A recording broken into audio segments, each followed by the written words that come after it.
at Bill and Melinda Gates Foundation. We also have Dr. Tara Nair, who's a professor at Gujarat Institute of Development Research, GIDR. We have C. Balagopal, who's a senior advisor with Tirumu Penpol. And we have Ullas Marar, who's the interim head of Women's Economic Empowerment Project at GIZ India. Yes, waiting for your approval, tech team. As I mentioned, this is an all online panel, so we have to have all of these.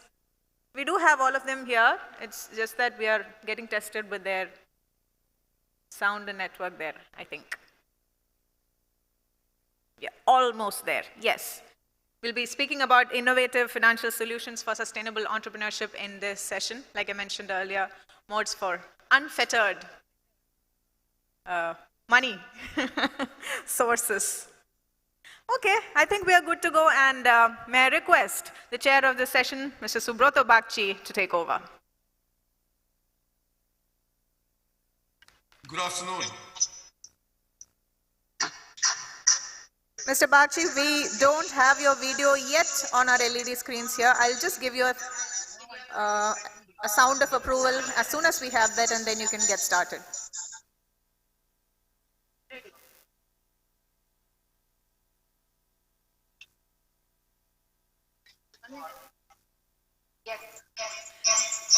Yes, sir, we can see you now. And the stage is all yours, although you can't see it. Go ahead. Thank you so much. I want to thank Gender Park for giving all of us this great opportunity. It is such a sad thing that COVID is keeping us away from each other. And I'm looking forward to the day that all of us will be able to be together in the Gender Park, in the beautiful campus that has been built with great thought leadership by everybody in Kerala. Today, we have a very fascinating subject and an outstanding set of people who want to share their perspective. But you know, before we get started, I just want to set the context a little bit, and then I'll tell you the lay of the land, and we will have the pleasure of listening to four outstanding minds. I'm Subroto Bagchi, and I am the chairman of Odisha's Skill Development Authority. For the last 5 years, I have been working in the world of skill development. And this concerns mostly school dropouts and kids who go to ITIs and polytechnics. And many of them are women. 50% of the population, like everywhere else, is women. And we have a very special focus on women. To cut a long story short, we started a program called the Nano Unicorn. Our belief was that everybody talks about unicorns in the internet context, which is $1 billion valuation company. But India's real progress will happen when, apart from the unicorns, we have actually nano unicorns, which are tiny little skill-trained youth in remote places in the country who start a tiny business, and in 18-24 months' time, they create 1.5 employment locally. So these are people that we call nano unicorns. And what we do is do talent scouting in ITIs and polytechnics. And young people who show traction for entrepreneurship, we bring them in for a 2-week MBA program, and then we match them with philanthropic capital of 1 lakh. Based on a dream sheet, that 1-page dream sheet that they write, and no stamp paper, no collateral, nothing is required. If the kid returns the money after 1 year, pays 0 interest. So that was the presumption. And after 1 year, 5%, later on, bank interest in the 3rd year. So periodically we bring them back, and some of them are women. I want to talk to you about 2 or 3 use cases from this group to basically set the context for our conversation. And we then have a very nuanced listening to our speakers. So when we had an assembly of nano unicorns who were given the money, who got started, and after 6 months we brought them back together, After an intense day of recapping, one young lady, she said, I have a problem to discuss. And we said, of course. She said that, look, I have a very strange problem. I don't know who to speak to and what to do about it. The problem was the following. She got her 1 lakh collateral-free, stamp paper-free money, and she wanted to buy equipment. So a male member, her brother-in-law to be precise, actually said, give me the money. I will order the equipment from the city and we'll get the equipment for you. So 1 week went by, 2 weeks went by, few months went by, and she's having a hard time confronting her brother-in-law about the machine or returning the money. This is about agency.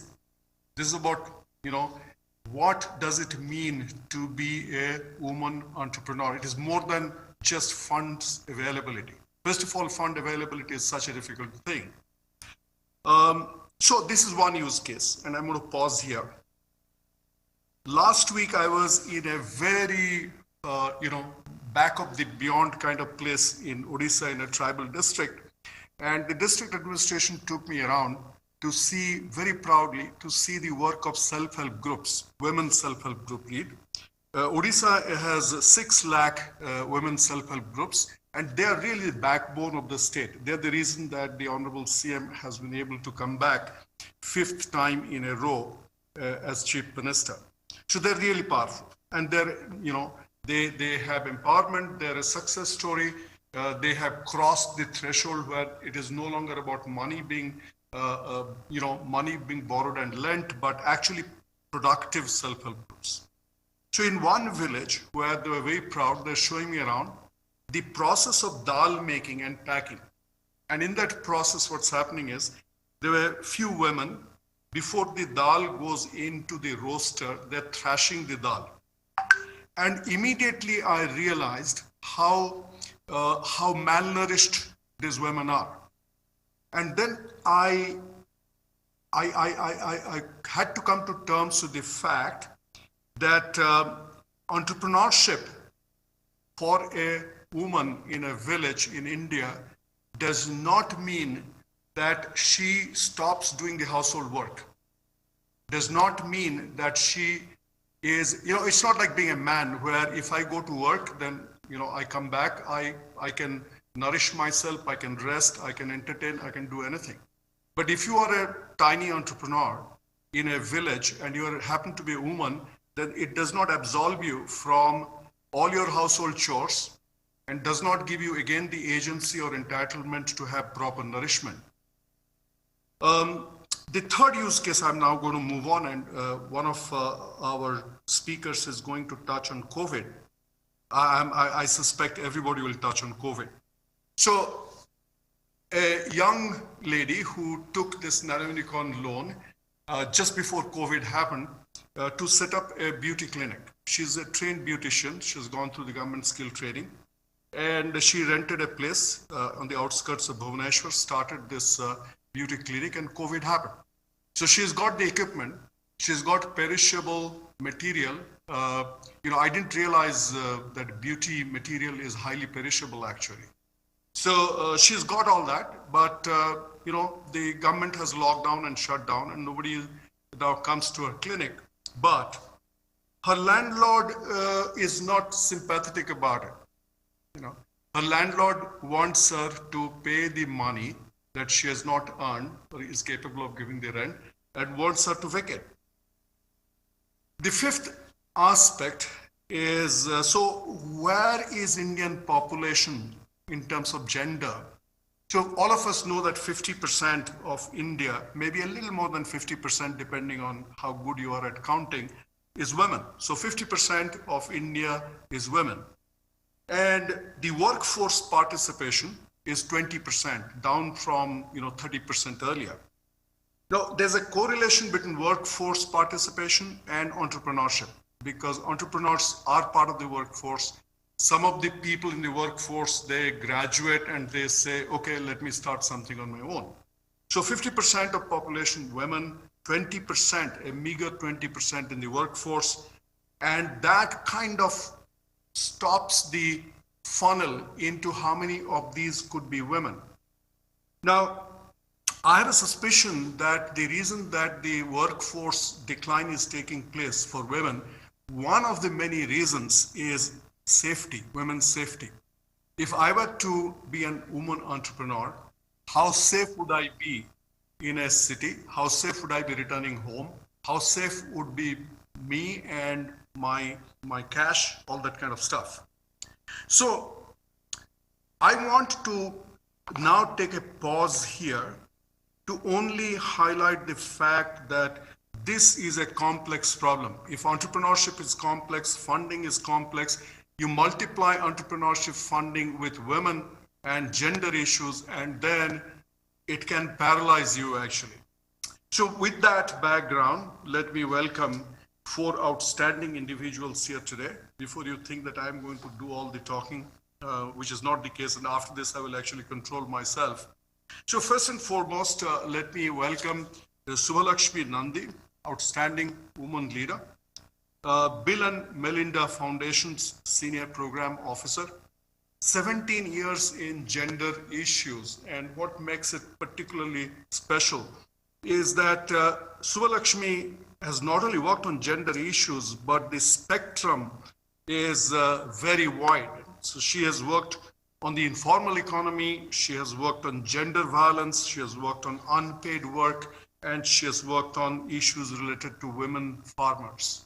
And, Subhalakshmi, you will be able to relate to the somewhat disjointed but deliberately so use cases that I talked about. We also have with us Dr. Tara Nair, who is from the Gujarat Institute of Development and Research.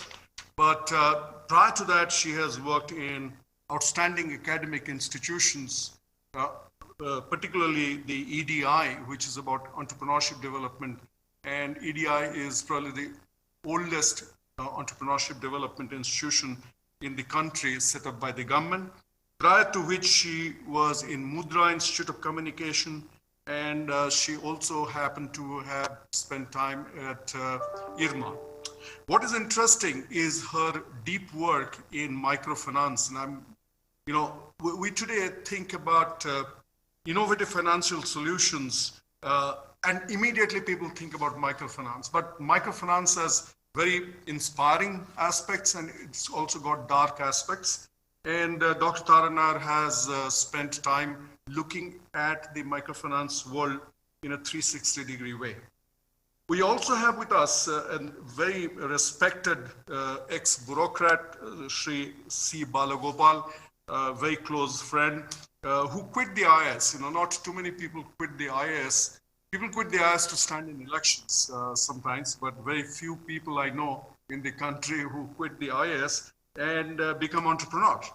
So he could quit the IAS in the peak of his career because he was very unsettled about the fact that there was a patented way to do blood packaging and transport in a country like India, where blood is donated, but blood goes waste because it is not packaged properly, not contained properly, not carried properly.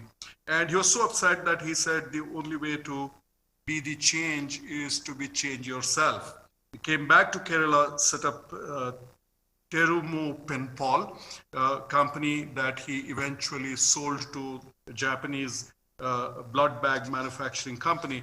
Among many claims to fame, apart from being an author, a respected author himself, is the fact that Kerala was famous for labor union movement. And if you had a factory in Kerala, one in every 7 days, probably it was shut down. But throughout the career of his being a blood bag manufacturer himself, there wasn't a single day of labor unrest in his unit. So that's amazing. And now Bala, as we all call him, along with his wife Vinita, they are doing a lot of social sector work. Finally, we have Ullas Marar, the interim head for Women's Empowerment Project, who works for ICGE India. And apart from his great work that he has done there, it's very interesting that it's very difficult to actually fit him in any particular compartment. Has been a not-for-profit sector champion, not-for-profit sector professional, but also has set up organizations like Vailgrow, backed by Rockefeller Foundation as well as Ashoka. But he's also an activist, if I can call him that, though it's a little risky to call anybody an activist in today's day and time. His activism has led to very unusual ideas, including setting up and championing women's football teams. So folks, what we'll do is we will take 15 minutes for every speaker. We are 13 minutes into the conversation. I'm going to wind up in 2 minutes. This will from 4:15, every speaker gets 15 minutes, and kindly be harsh on yourself to stop exactly in 15 minutes. I don't want to be unkind to you. And at the end of these 15-minute slots, 15 into 4, Divya, who's out there prowling in the hall, will have a microphone. People can engage with our 4 speakers with the questions. Bala has a constraint to be out at 4 o'clock. So we'll do a little bit of shuffling in terms of the sequence. The speakers may kindly please note. Suvalakshmi, I would like you to go first, please, if that is okay with you. And Bala, if you could come in after that, you're the second speaker. And Ullas, if you please come in at number 3. And finally, Tara, you will actually get the last word at number 4. So with that, I want to remind all of us about the very lofty, whoever gave the title for this session actually should be given a special award for the most expansive title in the world, and then give people 15 minutes to speak on it. Innovative financial solutions, innovative. So we are talking beyond probably microfinance and mudra and what have you. So innovative financial solutions, the second part is sustainable entrepreneurship, not just entrepreneurship, sustainable entrepreneurship, not the kind of use cases that I talked about, which are actually on the brink. And not just sustainable entrepreneurship, but social ventures as well. The ultimate nirvana, which is modes of unfettered, accessible funding. So welcome to the idea of dreaming with eyes wide open. And with that, let me request Suvalakshmi to please take stage. Thank you so much, Mr. Bagchi. Good afternoon, everyone. And I think fantastic overview for us to kickstart the conversation. And I'm really honored to be part of this really illustrious panel. And I see also in the audience some great pioneers on gender studies who I look up to, Mridu Lipan, Meera Velayudan, G. Molunni. Really happy to be in this room with many of you. I do want to start by saying, what Mr. Bagchi said right at the beginning, and also because I have the liberty of going first, I'd like to do some context setting. And I think what you are referring to as use cases, Mr. Bagchi, are really not an aberration. They are the norm. When we talk about women's entrepreneurship in India, that is really the majority of women we are talking about. And I'll just draw on my own work and the work that we are currently supporting to give you an overview of where I'm coming from. So we know that the profile of women entrepreneurs is that they're about 14% of all entrepreneurs. Women-owned businesses are about that much of the market.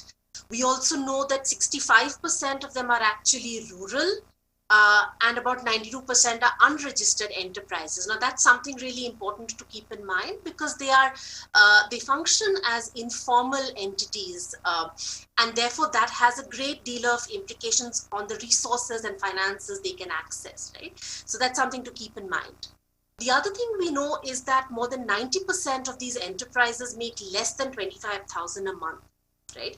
And even less than 1% actually have more than 5 workers. So if you were to even look at sustainable enterprises, the size of the enterprises, as Mr. Bagchi said, they are either nano or micro entrepreneurs, and so very small units. So again, if one were to look at sort of the International Labour Organization categorization, when we talk of, we have the self-employed who have employees, we have the own account workers who are typically subsistence workers, and we have the contributing family workers who work on family businesses. And if you look at women, they are predominantly the last 2 categories, which is either own account for subsistence or contributing family workers, where they actually continue to remain invisible, even though they might be contributing their labor to those enterprises. And that's an important point, again, that Mr. Bagchi made, that, the fact that a woman has a business doesn't stop her from her sort of care and domestic chores and other work. But I'm saying even productive work that is done for businesses is sometimes completely invisibilized because it's the work that women are doing behind the scenes. And actually, Dr. Asha Kapoor Mehta has written very eloquently on this, which she calls the samosa golgappa phenomenon, which is that even if a vendor who is going out to sell, as a street vendor, like samosas, some snacks, the preparation for that will start at 3 a.m. or 4 a.m., where the woman will really do all the preparation, the cooking, the packaging. But because the norms don't allow her to go out in the market in public spaces and there are mobility constraints, it is usually the man who goes. And that's very much part of GDP, but the woman remains invisible. So just given this context, and just one more important thing, building on the use cases that Mr. Bagchi was saying, that women are actually running their businesses on their own steam. We know that more than 81% of them operate out of their own premises. And so let's also think about the kind of infrastructure that might be available, might not be available to them, whether it's even electricity, water, toilet facilities, workplace. The home is the workplace for so many women, right? So I think it's important to keep in mind that these are the entrepreneurs that we are talking about before we start talking about sustainable entrepreneurship. And then what happened over COVID? I do want to spend a little bit time talking about our understanding is also that I think a large number of these women have been very badly affected through the COVID crisis. Supply chains have been broken, as we know, both from production side, but also demand, right, through the lockdown period. We also know that about, from some of the surveys that our partners have done, we find that about half the businesses, women-owned businesses, have no intention of restarting. So there is permanent closure that has taken place in the last 6 to 8 months. And again, the more affected ones are the unregistered ones, because they actually were either not able to access any financial assistance or any of the stimulus packages. And therefore they continue to be in very precarious conditions and have actually failed to come back into the market. And this is despite the fact that I think there is a huge amount of effort that has gone in through different programs. The National Rural Livelihoods Mission, for instance, has actually flowed a lot of resources to the women's enterprises at the grassroots level. One of the impact evaluations one of our partners did has shown that while incomes and savings went up in the NRLM groups, enterprise incomes actually did not go up. So the increase in income was more from casual labor, Narega, etc. So it's still something that we know is an unfinished agenda on building women's entrepreneurship in that space. And I'll talk a little bit about what works, what doesn't work. So let me move very quickly to say that, given this context, given this scenario, the realities, and how COVID has further exacerbated some of the issues which already existed. I think it's just become more apparent now. It's become more visible now for all to see. In this situation, how do we talk about the financial needs of the women entrepreneurs and how do we support them in sustainable entrepreneurship? So there are 2 or 3 ideas that actually we've been toying with. And when I say we, I mean like the larger community of practitioners and researchers that work on women's enterprises. One is really looking at learning from the past of what can group-based approaches really offer for these women who are from low-income households.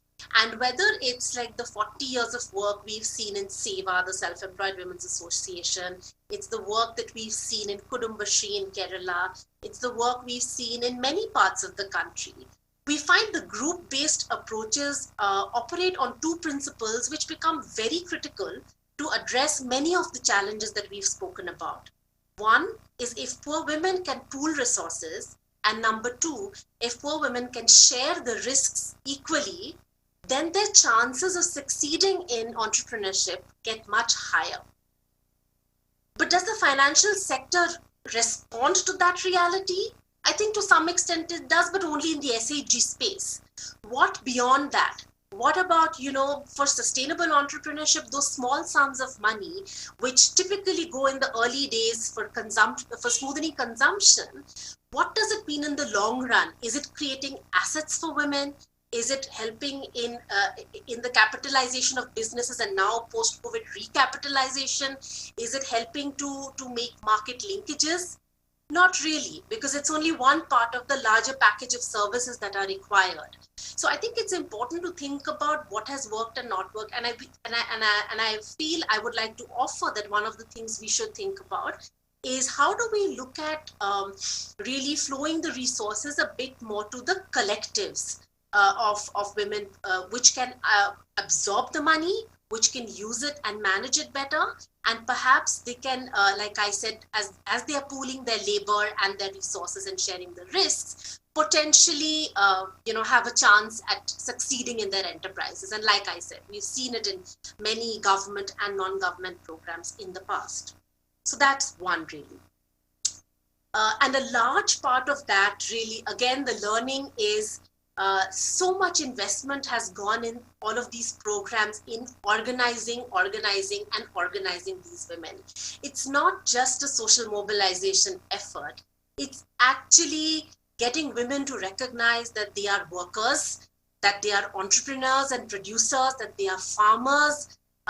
So building that identity, building that confidence, building, the agency, as Mr. Bagchi was talking about. So that is the other learning that we have from these programs, that it's not just the savings and the microfinance, as he said, that's just not the end of the story. There is a lot that has gone into it. And we have a lot to learn from that history. So that's something that I wanted to say. The second thing that I wanted to say is about how are we looking at both institutional credit as well as the financial sector's role and responsibilities in supporting these entrepreneurs. I think if we were to look at the kinds of financial services and products that are available, we could do better if we were to make them more gender responsive, right? I mean, I think despite having loans for SHGs and priority sector lending targets, I do feel from a gender lens, if we were to design financial products and services, and Tara is really the best person to talk about it, we should really be looking at a range of services where credit is only one, where social protection and pensions and insurance is the other, depending on which sector you are on. Again, I'm very familiar with women in agriculture related issues, so I cannot tell you how important crop insurance is for women farmers. So really looking at the package of financial services and products, is it generating assets in women's name or not? That's very important to keep in mind because of some of the gendered constraints and the agency issues that women don't have. They don't have any control and decision-making power over their businesses or the income that is generated or the assets that are created. So really intentional policies from the financial sector side, from government that can help to enable that is really the important thing for us to think about. And the third thing that I want to say, which is, I know I have a few minutes left, but two minutes, I think. But the third thing is really, again, starting from where Mr. Bagchi started, is the gendered constraints that women face in being able to set up and run and grow and thrive their businesses. I don't think we can get away by not addressing those. whether it is social norm change that we have to look at, whether it is facilities for universal child care that we have to look at, whether it is piped water and energy in households which can free up women's time from the drudgery of water and fuel collection. Infrastructure of that kind can be very supportive in freeing up women's time, and some of the research we've done is showing that. And it incrementally really frees up women. I mean, one of the things we've seen over COVID is that the unpaid work done by men and women is both going up in the households, which is perhaps a positive trend. But the time for rest is reducing for women, which is interesting, which means that men are at home pitching in with housework, but they are also extending their periods of rest because not going to work. I mean, I'm talking about data that was collected between July and October. So this is like lockdown, post-lockdown kind of scenario. But for women, the unpaid care work burden has gone up. The time for rest has reduced. And so if we don't change these fundamental ways in which we live and operate, it's really going to be impossible for us to see any kind of gender equality moving forward. And so it's really much more than unfettered financial access. I will end there. Thank you.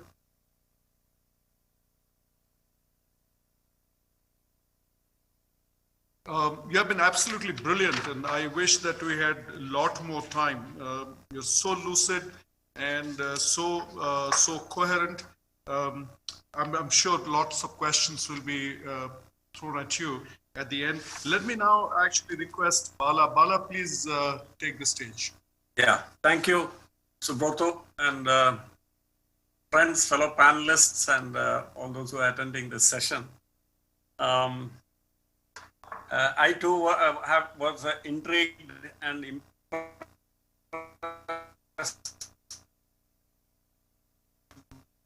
by the title of this session.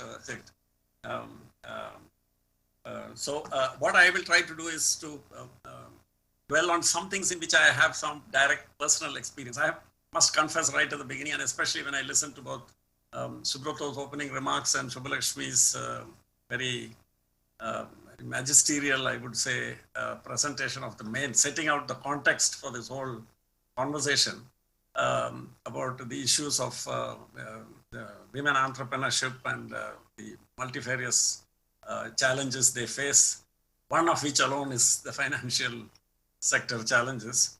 I think the stage has been set. I must confess that I have really not done too much by way of study or too much experience in that field. So I will talk on the basis of my experience. So my experience is based in Kerala and in Manipur, but more in Kerala, working with very small non-governmental organizations who have worked very close to the rural communities. And my wife and I, we have a small trust which tries to support such organizations doing good work in the field. And this has brought us into contact with and made us see part of an aspect of life in India, which we now see it with much more of an immediacy. So here the thing is like this is a real paradox of when you look at the funding situation in Kerala, in India, if you look at, there is so many sources of funds available, and in today's COVID times, the banking system has money coming out of its ears. I mean, there's funds, liquidity is just there everywhere. But those who need money are not getting the money. That's the eternal paradox of this economy, is the fact that the resources are somewhere, but not where they are needed. So if you look at credit, the demand for credit is so great among the lower income deciles that that demand and intensity of demand is expressed in the price they're willing to pay for it, in terms of even extortionate interest rates they are able to pay.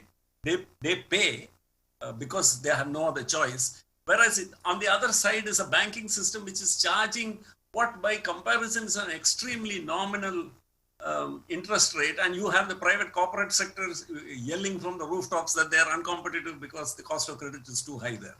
So this is a real kind of a phenomenon which is very difficult to understand, and which is very much part of the problem. So since there is so many, and then when you look at the instruments of making available this credit, you have, apart from the banking system, say in the case of Kerala, one of the few cooperative institutions which is working very well in this state is the primary service cooperative banks.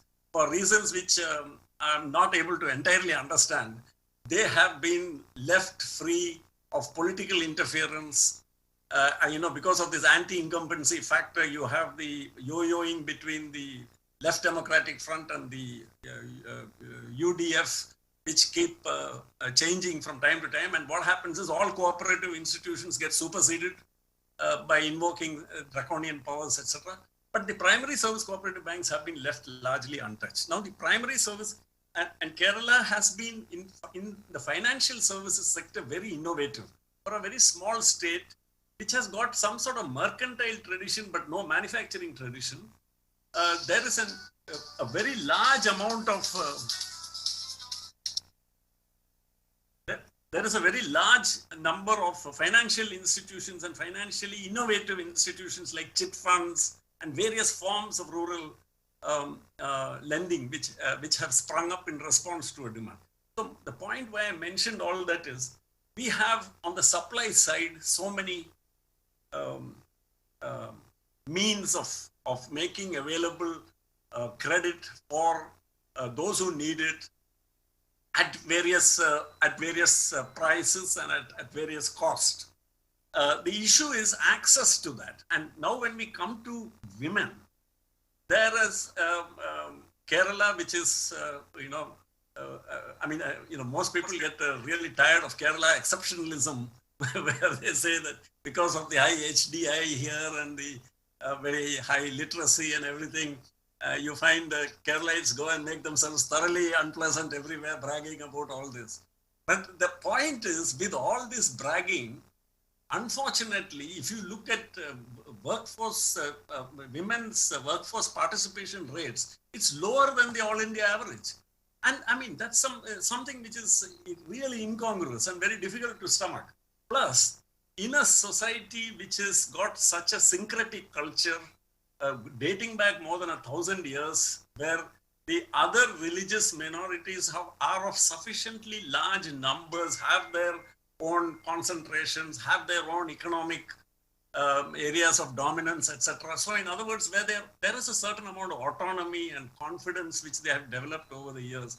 With all this, still patriarchy and it rules in all the religious communities. It is so. What I'm saying is the situation of women, paradoxically, despite all the demographic transition, the literary transition, and all these transitions having happened in Kerala, the situation of the woman is, as far as when we took in the context of entrepreneurship, is more or less the same as it is in the rest of the country. It is not very different.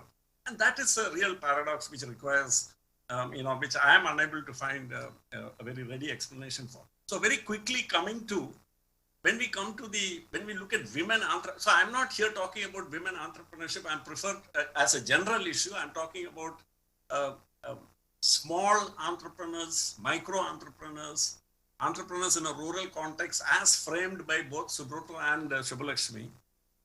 In that context, I feel that these issues which were highlighted, like the fact that these entrepreneurial ventures will obviously have to be enabling. In other words, they'll have to be enabled they'll have to be near the home. They'll have to be somewhere so that the security aspect and access and all those aspects can be easily addressed. And so some of the barriers I find are, for instance, the usual barriers, like more than therefore supply of credit. Access to credit, I think, is hampered by lack of awareness, lack of empowerment, the need for hand-holding and mentoring, etc. In other words, there is a lot more which must be done than merely say, this credit is available at this rate of interest, and you just have to show up with your Aadhaar card and this and that, and you will get the money. It's not that simple. So here I just want to say I just want to give an anecdotal thing in the time permitted to me. So that is in Malappuram district, which is one of the districts in Kerala. There was an experiment about 25 years ago. A program was launched for e-literacy, which was called Akshaya. And that was a pioneering venture at that time. Now it has been run out after that in almost all the districts in the country. But at that time, it was a pioneering venture.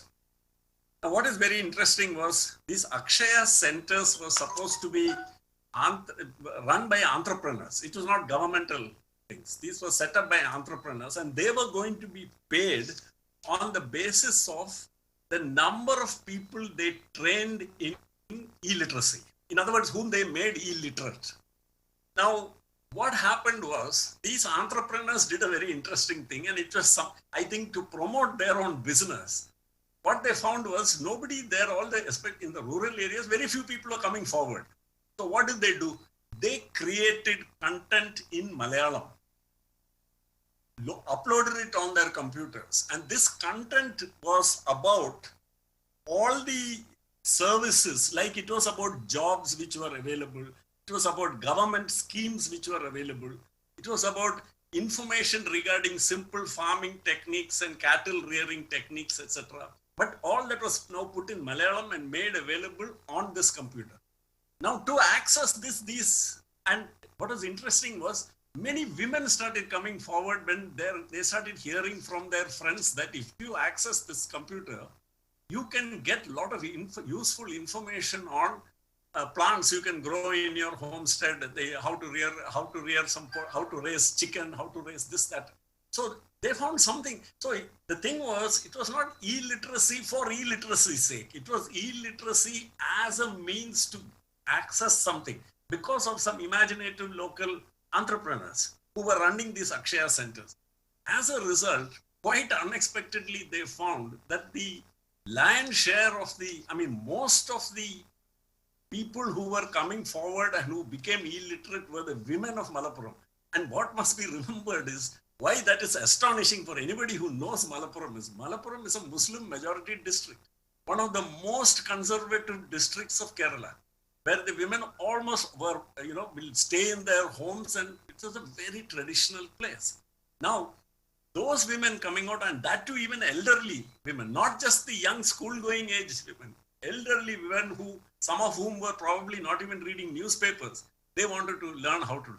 So I think when we bring some schemes like financial literacy programs and other programs in, we must be equally imaginative in getting to get the attention, to get engaged with the rural community and the women. We must do what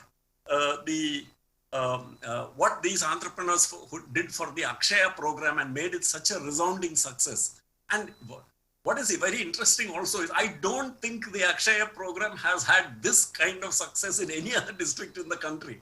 Because I think what was missing everywhere else was it was just an e-literacy program everywhere else, whereas in Malappuram district, it became something far more than that. It became a kind of passport to a new world for those women who came and, who learned how to operate a computer. So that's one. The other point with which I will end is, I think when we frame the enterprise must be framed in a way which, from a balance sheet perspective, makes sense to a rural household.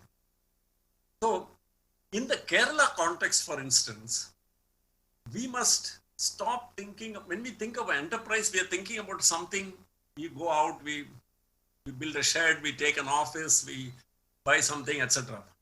Here, if we think of everything framed within the homestead, Kerala's land use pattern is everybody stays on their land.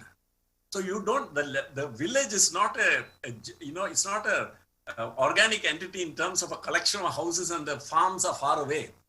People live on their land, wherever the land is. So if I have 10 cents of land, the The house is on the 10 cents of land, and the farming or whatever crop is grown on the rest of the 10 cents of land. So it's a homestead kind of livelihood, which is very different from that of the rest of India. So we have been finding that in many cases we are selling this idea we're talking to people and trying to tell them that, see, you have a husband, wife, and 2 children. You look on yourselves as an enterprise. Don't look on yourselves as 2 people in search of a job and 2 children who are going to school. That's a conventional way of looking at a household. Here you look on it as a household, you look on it as a homestead, which is an enterprise, which has 10 cents of land, 5 coconut trees, 1 jackfruit tree, and 1 small home. Now, the man might be a guy, say he might be a guy who's returned from the Gulf, he's lost his job, he's a plumber, he's an electrician. Now, he is not looking for a full-time job. He is actually looking for something which will give him 10 to 20,000 rupees a month. He's quite happy with that. He doesn't want anything more. But he doesn't want to live far away from his home. He wants to live within, say, 2-wheeler distance driving from his home. Now, the woman can do something at the home at that time. So she has probably never, they may go as a domestic help somewhere in the village. But now if you buy a sewing machine, for instance, can start doing some sewing there at home. The children can come back and help out. And without hired labor being part of the cost here, this enterprise, and we've seen many examples, and we're trying to document those examples of where, what I call the Chinese rubber tapper and the Indian rubber tapper in Malaysia. The difference between them is actually, it tells a story. The Chinese rubber tapper's whole family is an enterprise. The wife will be having a sewing machine. The man, after his rubber tapping is done, will go and he'll be operating a shop. Whereas our Indian friend, he comes back, he's a rubber tapper. That's what he is. He'll come back and then he will listen to some film songs for the rest of the day, and then he will draw his pay, and both the children will be going to the same school. But if you take the family income, one will be X, the other will be 3X. That's the difference. So here we were thinking that if we reset the context and look at the homestead becoming the unit of enterprise, and in that framework, the woman becoming doing something like, say, sewing or raising mushrooms, or whatever it is, raising some thing which has a market, or even dehusking coconuts and selling it for the neighbors, etc. Then we change the framework in terms of, so we don't exclusively depend on the JLGs, we don't exclusively depend on a self-help group thing. Those become multipliers, those add to the homestead, but the homestead becomes and within this context, one of the things which COVID has thrown up, which was a huge problem, but I suspect is going to become a big opportunity, is caring for the elderly, home care, home nursing services and all these, which don't require, say, for instance, a very high level of skill. Here, the women of the household, or the men, in fact, because for the, to care for the elderly men with comorbidities, etc. This is going to become a huge opportunity. And I feel this is an opportunity which must not be missed. And in our search for enterprises, we must not only look at sewing machines and this, we must look at developing the skills to take care of people in that village itself, so that they can go and come back the same day. And it'll be really a win-win situation. Thank you, Bala. These are my thoughts. I will stop right here. Thank you. These are great thoughts. Thank you so much. And I wish you didn't go for the meeting with the Prime Minister at 5 o'clock. It's not the Prime Minister. No. Okay. So with that, let me invite Ullas. Ullas, please take the stage.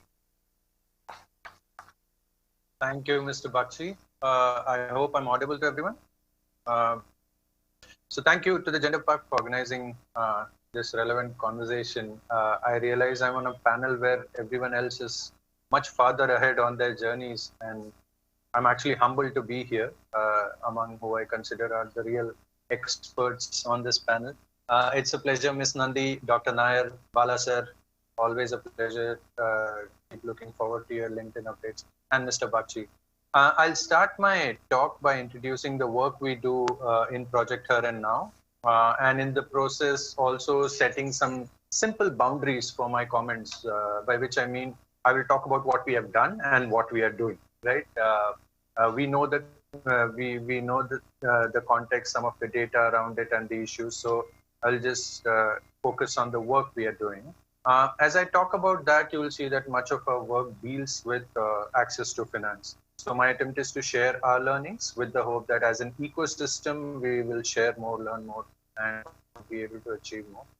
Project Her and Now is a bilateral project between the German Ministry of Economic Cooperation and the Indian Ministry for Skill Development and Entrepreneurship. We work with women-led micro enterprises, and this is an important distinction. We are not working with the conventional startups. So these are women-led micro enterprises beyond the big cities of India.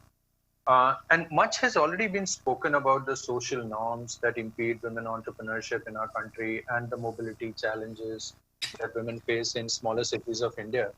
The thinking behind our project was that instead of expecting women entrepreneurs to gravitate towards developed ecosystems where support is available, let's attempt to create ecosystems where these women entrepreneurs can more easily access it. Today, we support 409 entrepreneurs, most of which are in the northeast of India, where we have entrepreneurs from 7 out of the 8 states. And then we have Rajasthan and Telangana as well. We recently commenced our work in Uttar Pradesh and Maharashtra. So the hope is that by the end of this project in July 2022, we would have worked with some 700 odd entrepreneurs and created learnings, recommendations, and some kind of a template for our Indian partner ministry that can then feed into policy measures and schemes. So our observations mostly pertaining to access to finance comes from the field where we implement this project. I'm sure the banks, financial institutions, they all have their takes on it, but as a donor-led program, how do we view this? So for starters, we conducted GIZ conducted a study where we found that there are certain demand side issues that are more pronounced for women entrepreneurs. So data suggested that a lot of women entrepreneurs find the extensive documentation requirements from banks complicated, and in general, experiences with banks were not very pleasant. So they tended to stay away from bank loans. And even in cases where there were women-oriented schemes or initiatives, there wasn't enough awareness about these schemes and initiatives. And then, of course, this one we all, and I think Ms. Nandi also spoke about it, it's harder for them to provide collateral and guarantees. Land ownership often tends to be in the name of the male members of the family.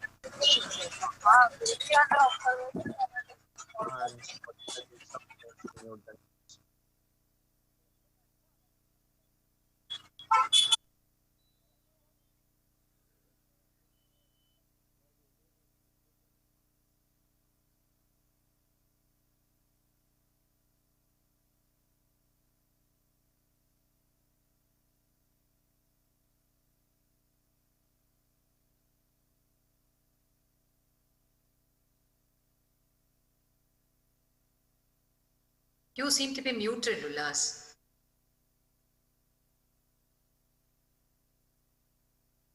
Sorry, I think this happened because someone muted everyone. So my apologies. So I was just saying that the last one that we found in the study as a demand side issue was that there was a lack of business records, lack of audits and assessments, and in general financial statements were not complete, all of which are critical tools for credit rating. And so this poor compliance was leading to some bit of lack of financing. And then, of course, there was the ecosystem bias. There is a perceived notion of risk while lending to women, whereas there isn't enough data to support that notion. So that was also one mountain we had to climb. So on the supply side, on the other hand, the banks faced a higher transaction cost while serving women entrepreneurs, a lot of which could tie back to the lack of enough credit history. And then there wasn't enough pressure on financial institutions to be inclusive and to lend to women entrepreneurs. So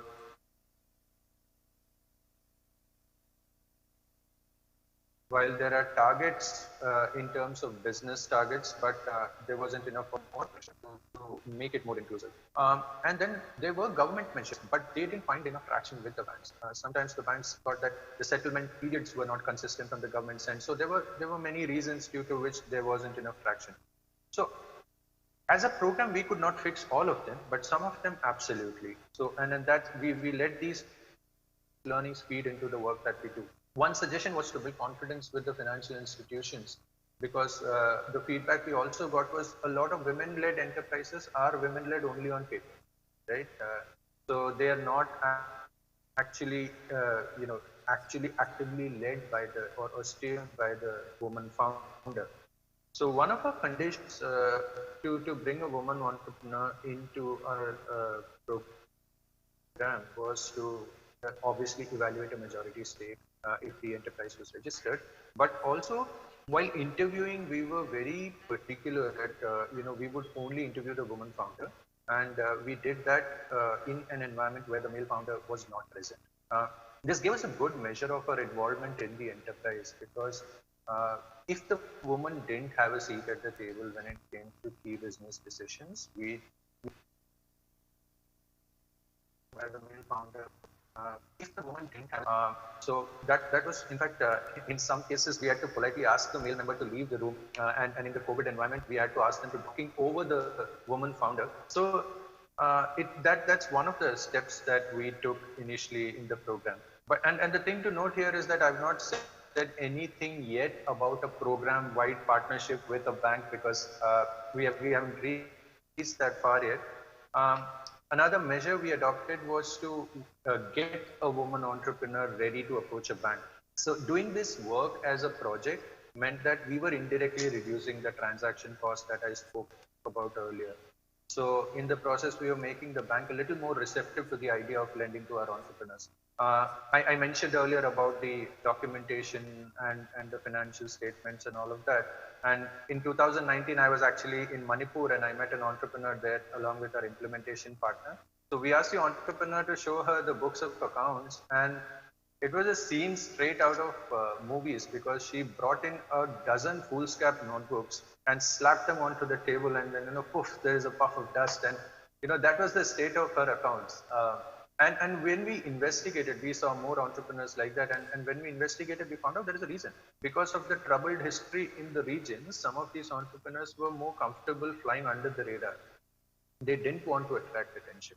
So we had to bring them out of that mindset with some counseling and constant reinforcement, and giving and helping them understand that documented books of accounts are a key step in them being able to raise funding. So another issue was understanding the financial health of their own enterprises. I distinctly remember an entrepreneur in Jaipur who came up to me and said, "Kya sir, pura mood kharab kar diya is mentor ne." So the mentor, to those of you who don't understand Hindi, the mentor who was assigned to that entrepreneur basically laid out a few cold hard facts for her, and she got a little upset by that. So I got concerned. I asked what happened. It turns out the entrepreneur was under mistaken assumptions about her high profit margins. This was due to a lack of knowledge of her own finances, high dependence on outsourcing these functions entirely without looking at them to a chartered accountant or to a male member of the family, and due to the assumption that because she and a couple of family members were involved, they didn't have to take their salaries. So when all the numbers were worked out the way they should be, the margins didn't seem very high suddenly. So one of the study recommendations was also to conduct capacity building and mentoring programs. And these are the gaps that we were able to plug with that, where we put these entrepreneurs through a 6 to 7 month support program. We help them answer a few important questions. What can I unlock if I raise more funding? And this was extremely important because we found that this was another way of asking them if they needed funding. But if we frame this question that way, if we ask them if they needed funding, the answer would be no. I don't need funding. I can borrow money from friends and family. That, by the way, is the preferred mode of funding for them. So instead, we expose them to the possibility of unlocking growth by raising funding, and suddenly their outlook changed.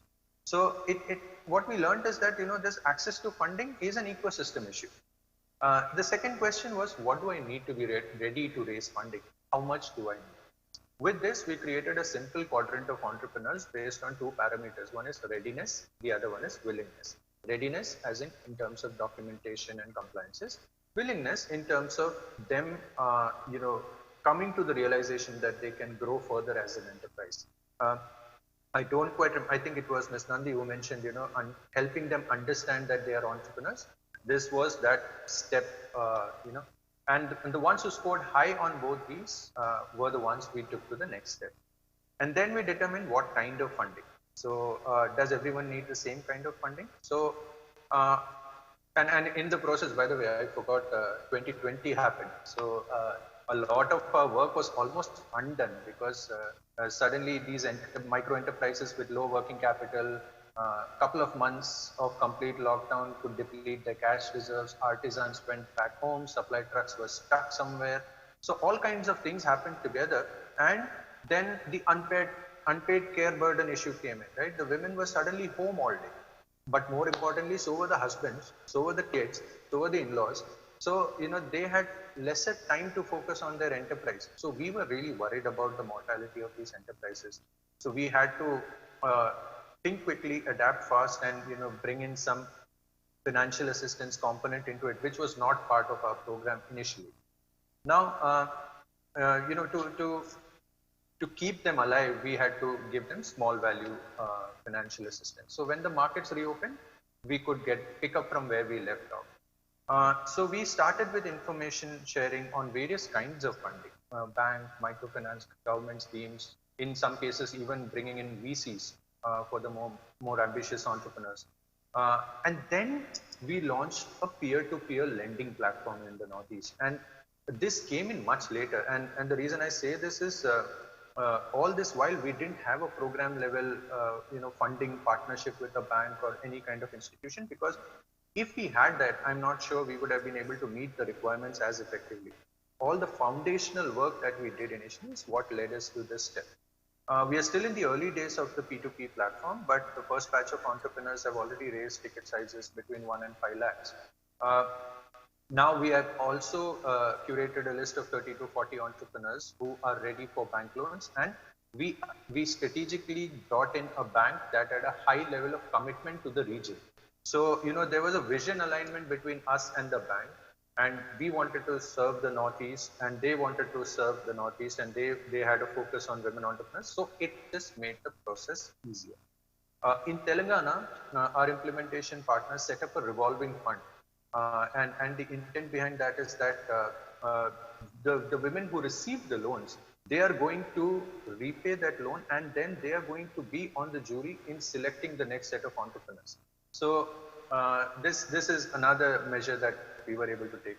But there was also one question: what happens when we quit this project? So does everything collapse? With that thought, what we did is we brought in all the learnings. We created a training module out of it for financial institutions on how to tackle inherent gender biases. Because there's only so much work that we can do with the entrepreneurs while ignoring the role of the ecosystem in perpetuating some of these biases. So with the help of a government agency, we are now piloting. The first pilot is about to be launched for these training modules. This covers gender, but also in generally running a support program for women entrepreneurs. Lastly, we are setting up a network of women entrepreneurs, which will spearhead these conversations with the ecosystem. And by that, I need to clarify that we are budgeting for the creation of these networks, because everyone wants a network of entrepreneurs, but very few people want to budget for it. So we are actually committing funds to create these networks, and hopefully they will continue these conversations with important financial sector stakeholders even after the project is over, even after we have exited. We still have more than a year to go on this project. I hope we can continue to evolve our approaches. But I'll take a pause here to comply with the time restrictions and would be happy to answer any questions later.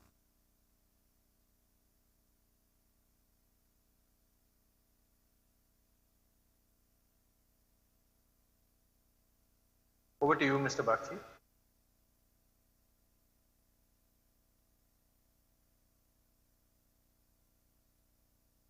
So thank you very much, Ullas. And with that, Tara, please take the stage. And we ate into your time by 2 minutes. So you will get that extra 2 minutes. Please go ahead. Thank you. Thank you, Mr. Bakshi, and all the panelists. Let me start by saying that I'm extremely thankful to ICGE for this opportunity, and very happy to be, part of this panel where Shubhalakshmi, Ullas, and Bakshi are speaking. So I think we have, since today morning, if you look at the deliberations since the morning, we have really covered a very sort of vast sort of a map of, entrepreneurship, sort of a situation in India.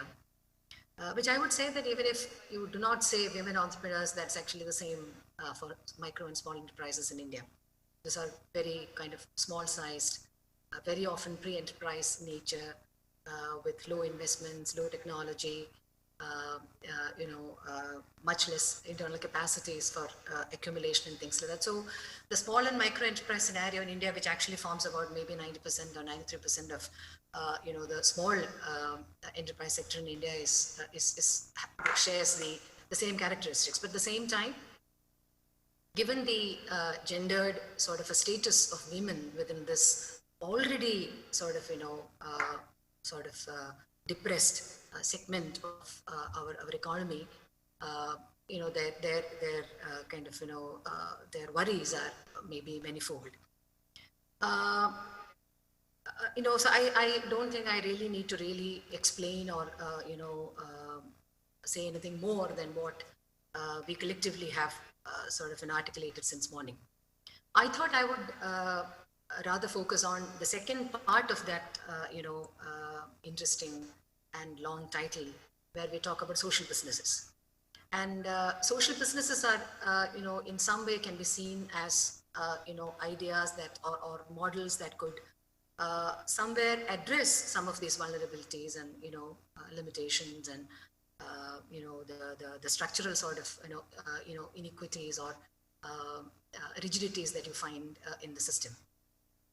So I thought I will focus on that, and maybe by argumentation, I perhaps would reach, the terrain that you have sort of covered. I must start by saying that the term social enterprise, which we very liberally sort of, employ everywhere these days, is fairly amorphous analytically. You look at it. It's only a matter of hermeneutics. It's a matter of interpretation, what is social and what is not. So as you get very close to this phenomenon called social enterprise, you realize that it is very complex, multi-layered, and it actually it provokes more questions than answers. So very broadly put it, social businesses are positioned in the continuum that spans non-profit social organizations to purely profit-oriented, shareholder-driven commercial businesses. They focus on largely capitalizing on or leveraging the structural sort of, problems or structural issues within local spaces and trying to devise entrepreneurial ways to modify them in founding locally embedded organizations. That's our understanding about social enterprise or social business is. And we have of late been discussing inspiring stories of entrepreneurs who have discovered smart ways to assist, for instance, farmers and small producers in planning their operations, their business operations, or accessing the right kind of markets. Or we also hear of entrepreneurs who deal in market information, smart warehousing, farm management solutions, even soil and meteorological sensing, crop cattle insurance. So you see a lot of discussion in the media about all these, inspiring examples of entrepreneurs who have been you have used enterprise mechanism to coordinate, these kinds of transactions in the society. So, that's quite a dominant, line of thinking in our entrepreneurship sort of literature.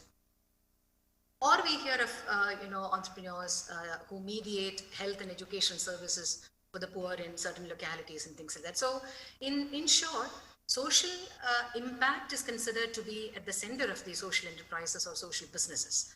Profit is seen more as a means to deepen or broaden the social impact. So impact comes first and profit perhaps is secondary. That's what we understand, conceptually speaking. To me, there are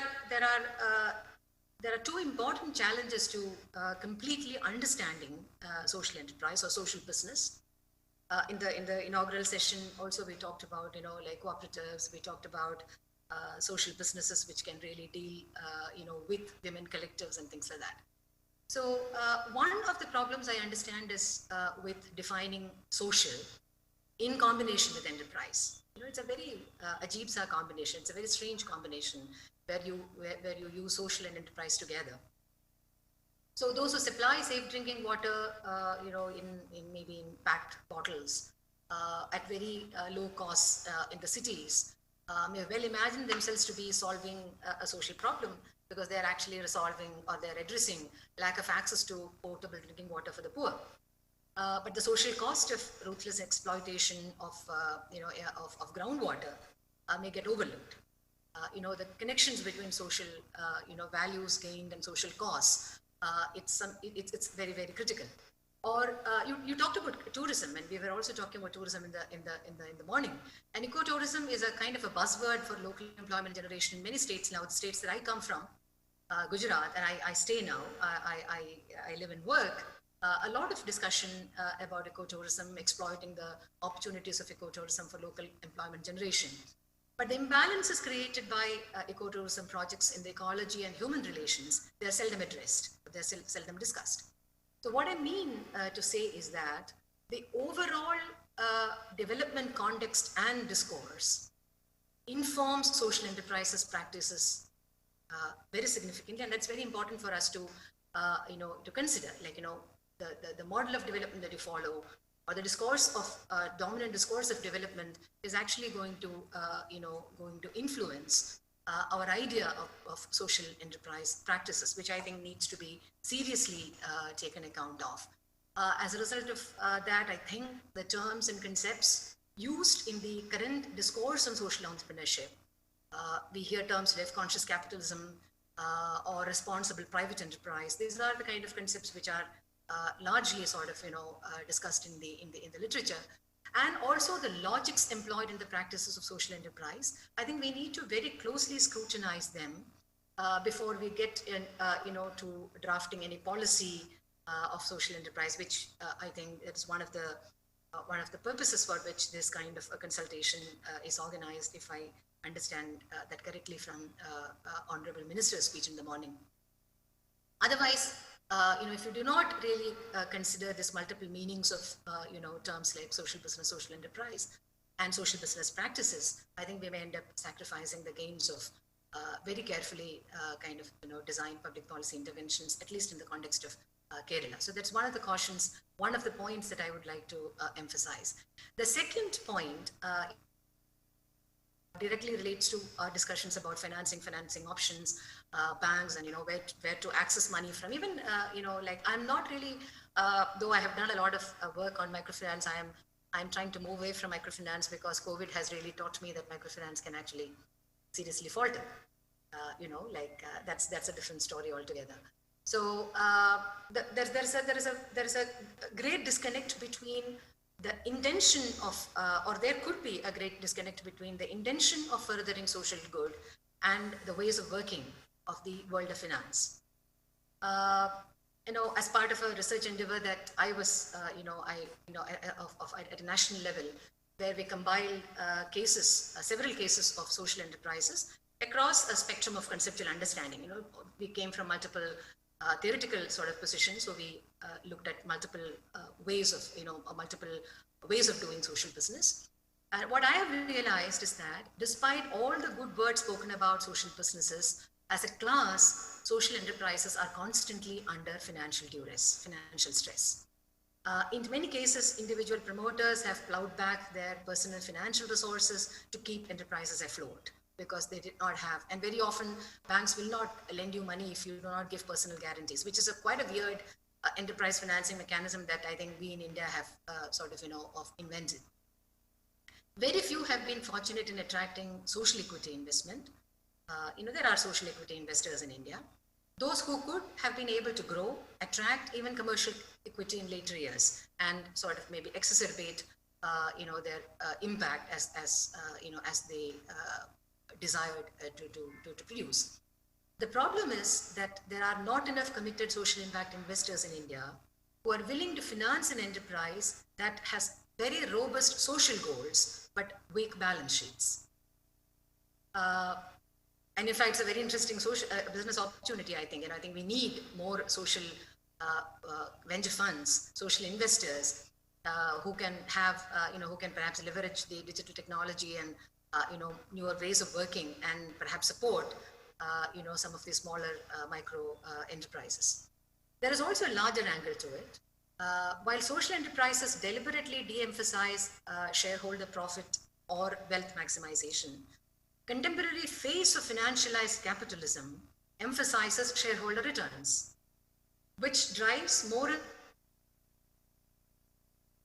investments that produce and reproduce financial wealth rather than into ventures that can produce real value. And I think we generally call that phenomenon as financialization, which is, I think, a very important phenomenon to understand, explore in the context of India, which is understandably not kind of manifest much, but I think we are definitely seeing signs of that, in our social world.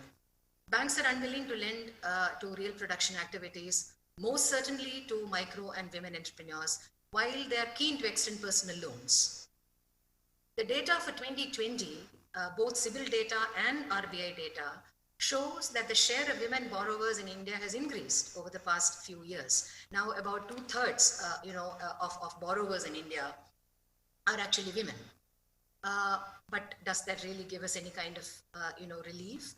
If you read that statistic along with the fact that 25% of total bank credit is actually parked in personal loans and only 7% in hardcore manufacturing, we know where those women stand as bank customers.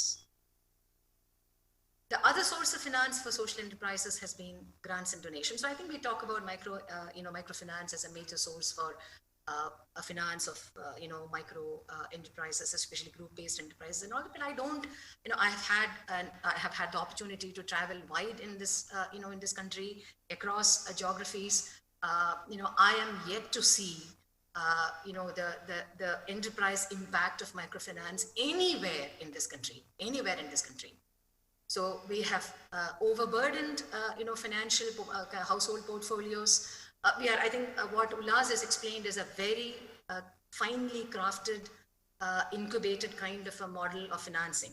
That's not what the overall scenario is. I have done extensive surveys in Orissa. I have been done different rounds of surveys in Gujarat, but I don't really see microfinance per se leading to microenterprise and microenterprise-led empowerment. But wherever women have organized into collectives as cooperatives, even if they are of very poor sort of women, they have been able to make some amount of some dent into the local economic scenario. So the other source of finance for social enterprises has been grants and donations. We see that philanthropic capital has indeed begun to flow into social enterprise activities in India. In many instances, group enterprises of women, health and education related enterprises, we see that earlier we called as grants, and now we would like to call them as philanthropic capital. They're definitely flowing into these activities. We also know of co-funding solutions tried out in, if not in India much, but in other countries, where loans and donations are used together to attract lenders, like in the sense that the grant becomes a way to leverage maybe debt fund by the social enterprise, which may work well because the lender can then get a better return compared to what it would have been, entire sort of amount going as sort of, of debt. Some of the global grant-making organizations, we understand, prefer to give loan guarantees rather than direct assistance. That's also one instrumentality which has, evolved in the financial world to take care of this, the funds issue with social businesses. We are also told that, there's an increasing interest in quasi-debt equity route, like preference share kind of mode to financing. So what I'm trying to say is that the financial world has innovated several kinds of instruments to finance, enterprises. Some of them are being sort of used in the social enterprises, but none of them, gets to an enterprise, a small enterprise, sort of micro enterprise, sort of a terrain. They're all viable financing arrangements. To pause here in the interest of time, please. So actually, you had 1 more minute than the 2 minutes that you had lost, and I'd get back to you. So we'll need to take a pause here, and hopefully through a question that may come your way, you'll be able to add some more thoughts. Is that okay? It's 5:18 now. I think that's the chair's privilege, so I cannot say much on that. And I think you can decide not to give me the time. Good enough. Yeah. Thank you. Thank you so much. Thank you. So, we have 12 more minutes. We do have a hard stop. I would suggest, Divya, you please stand by while I throw the first question at the 3 speakers and request them to be very pithy in terms of the response. And I'm going to deliberately provoke them with this. So there is this issue about women and entrepreneurship. And then there is, all the things that we are looking at between the hope, the hopelessness, and so on. As we look at the 70 plus years of progress that the country has made, are we suffering collectively from a problem where we are very happy to move people from poverty to respectable poverty? So let me repeat that. So the schemes that we draw, the policies we make, the numbers we report, the effort that the not-for-profit sector, the philanthropic sector, and everybody else, bankers, politicians, RBI, banks, whoever, district administration, are we all really patting ourselves in the back with moving people from poverty to respectable poverty? So, in other words, is it time to think quantum leap? Are we too bogged down to the marginal progresses that we have made? And if quantum leap is required, is that possible, feasible? Do we see a way out? So I will request Shivalakshmi to take the first stab, and Ulas, and then Tara, please take the additional time for it. And let's just wind this up in 5 minutes so you do have engagement with the audience. So 5:20 now, 5:25 will be over to Divya. Yeah, sure. Thanks for that question, and it is a bit provocative, but I think my response will be that when we look at improving lives and livelihoods and getting people out of poverty, I think one of the things we've not done well enough is perhaps to look at the package of the livelihoods basket for the poor. I think we tend to operate so much in silos and departments and things, separately. So I would say that to some extent, if we don't change, think about it as a sector or as the economy or as employment generation more broadly, I mean, that's really where I think the policy thinking has to happen and then translate into action. You're absolutely right. I think we've only looked at sort of piecemeal schemes that are one part of that, that elephant, and each of us is, seeing one part of that elephant and not the whole picture. So yeah, and I think it's complex because overall the economy is also not a homogeneous entity. But I think if we were to target for low-income households, we will need to think employment policy. We will need to think, macroeconomically, what is required, the larger package of services, social protection, everything put together. Yeah, thank you for that. And Ulas and Tara, particularly Tara, if you can also bring in the gender stereotyping to it, so we look at social impact, we look at micro-entrepreneurship, in the whole process, are we doing gender stereotyping without realizing? So women are still being equated with making papads and still being largely equated with like, Subhalakshmi rightly said about the Golgappa Samosa thing. So they're the back end, they're the invisible ones. And as long as that, we give them sewing machines, we've done progress. So we're talking about poverty to respectable poverty. And within that, the whole getting caught into creating more gender biases. So if you can weave that. So Ullas, you go first, and Tara, you can take a stab at it. Sure, thanks, Mr. Bagchi. Excellent question. I'd just like to say two things. One is that until we really value a woman's role as a primary economic actor at a household level, this problem will not be solved. One of the reasons why we are so comfortable with the papad making at a home-based enterprise level is because she is not seen as the primary economic actor. So the expectation still is that if there is a domestic responsibility or a situation, this is something she should be able to put aside and devote her time to attending to that. So that needs to change at a social level. The second thing is entrepreneurship itself needs to be seen as a continuum. What we are very happy to talk about scale and multiples and all of those in a conventional startup space, while keeping micro enterprises happy with the limited scope of work, right? Limited scope of market access. We need to see how we can help them graduate from a home-based enterprise to setting up their own unit, to setting up a full-fledged MSME, and to build an innovation within it, and hopefully even get into the big league of startups, right? So that continuum needs to be introduced, and that needs to be the output. Thank you so much. Tara, please. I really do not see that, we can really answer that question quite straightforward and in a very linear fashion. To me, it's an exceptionally complex problem which needs much serious sort of discussion. Thank you. Okay, so Divya, over to you.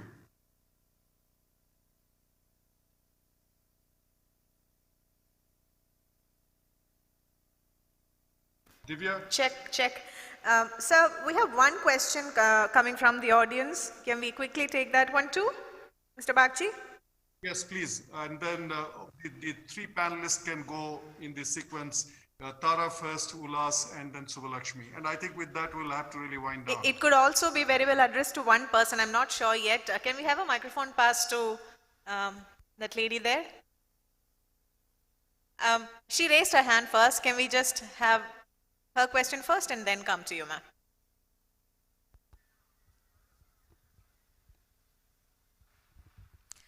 Hello, Subrata. Thank you for that excellent panel discussion. My question is directed to you for skill development. I'm an architect specializing in sustainable design and construction. And given the rate at which construction is progressing in India and its contribution to India's GDP, I would like to know if there are any proper programs that the government is looking for the next 10 years, given that India's construction is going to increase by more than 120%. For skill development, because it still remains a largely unorganized sector. There are very specialized courses for design professionals such as myself, but very few professionals, very few courses for the man on the ground or the woman on the ground who's actually going to build your building, the mason, the bar bender, the plumber, the electrician. So do you have anything in mind for that skill development? Because it contributes to a large population who contribute to India's GDP. Thank you so much for that question. And, this is a question that actually frustrates me when I go to bed every night. The construction sector and the problems related to construction sector. So while on one hand, you are entirely true that India needs to be constructed. That's the bottom line. India means roads and ports and high-rise buildings and everything else that go with increasing urbanization. And that means all the skills that you talked about. And though, we have done a lot of work at the central government level in terms of identifying various kinds of skills that various kinds of people need to have in this sector, along with the whole concept that there are a lot of experts out there who, experts meaning workers who have built up expertise, and we need to do what is called recognition of prior learning. But all that really falls short of the bigger challenge. The bigger challenge is the construction industry is a cash industry. A lot of the constructions, by cash I mean black money industry. On top of that, it's an industry dominated by nexus.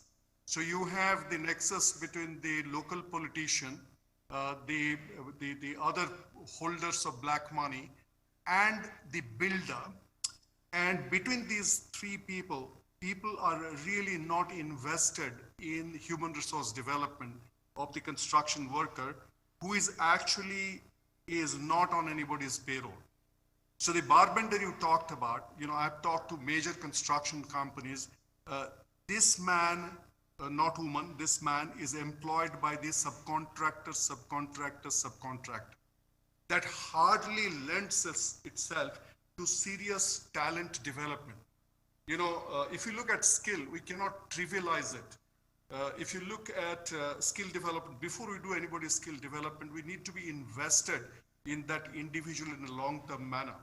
So the coolie gang mindset still is pulling us down, and it is the underbelly of the construction sector that policymaker downwards, and that includes me as well, have not fully appreciated. And I do hope that something substantially will change. The COVID refugee crisis that took place was actually mostly the narrative of the construction worker was displaced. And that person didn't have a place to stay. So where is the question of skill development when people don't even have a place to stay? So it is the large black hole that, policymakers, you, me, everybody has to really think about. It's a serious problem. I think we're just left with 1 minute. Let me hand it over to one of the panelists. Maybe Tara, if you can, please give a summary statement from your side, please.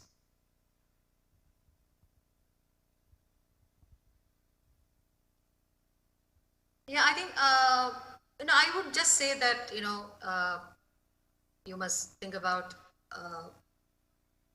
more unconventional ways of working with individuals. And I just wanted to talk about, some of these Latin American experiments with time banks. I thought that would be something which I would be contributing to the debate. I could not do that earlier. So the COVID has really taught us that we need to have alternative currencies, alternative value, propositions, because we always may not have, and I think we are definitely stressed about finances, availability of, concrete financial sort of a thing. So there are interesting experiments happening around the world, and time bank is one, which time is used as labor time is used as a sort of a kind of a currency. So I just simply say that, we need to really experiment with alternative arrangement systems, concepts, and techniques if you want to deal with the world. Thank you. Thank you so much. And with that, let me hand it back to our friends in Green Media. Thank you for that absolutely fascinating discussion, and we will summarize some of the takeaways and hand it back to the gender part. So Green Media, it's all yours.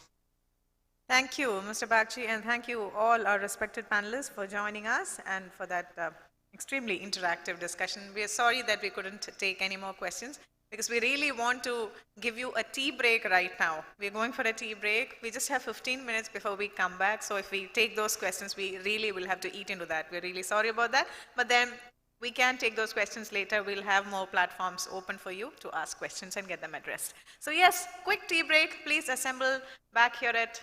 Thank you so much. Oh, yes. Thank you for joining us, all of you, once again. 5:30 sharp, they wrapped it up for us, and 5:45 sharp, we hope to see you back here for our next session on global learnings.